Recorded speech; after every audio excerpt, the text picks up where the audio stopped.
Welcome back to Wake Up America Weekend. Attorney General Pam Bondi warns former House Speaker Nancy Pelosi for threatening to arrest ICE officers in San Francisco if they violate the law while conducting operations. Here's what Pam Bondi had to say.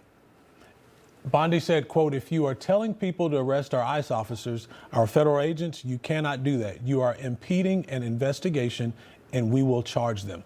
You've got Pelosi out there saying to obstruct their investigation. You can't do it, and we're going to investigate her now. Let's talk about it with our guest. We are joined by former prosecutor Vinoo and New York State Assemblywoman civil rights attorney Jenifer Rajkumar, in addition to our special guests, of course, the Borellis. Good morning and welcome to everyone. Good morning. So, Vinoo, we know ICE agents act under federal law and they're executing under executive authority. They're arresting them for performing their duties would likely conflict, frankly, with the Supremacy Clause, wouldn't it? Which protects federal officials who are executing their lawful duties. What's your take on that?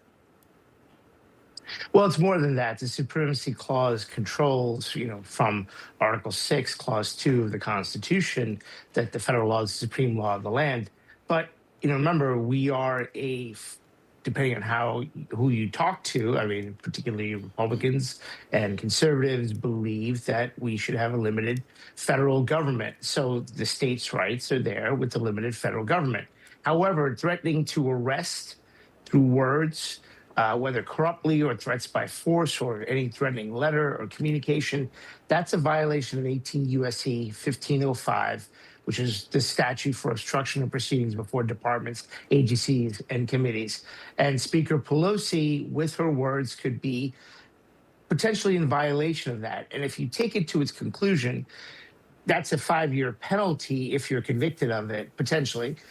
If it involves international or domestic terrorism, as President Trump has alleged previously that he's in there to combat, terrorism abroad, then you can be potentially looking at 8 years. So that's a good point. Whether this is going to work or not, that's something that both sides need to think about. Okay. But Speaker Pelosi should be careful.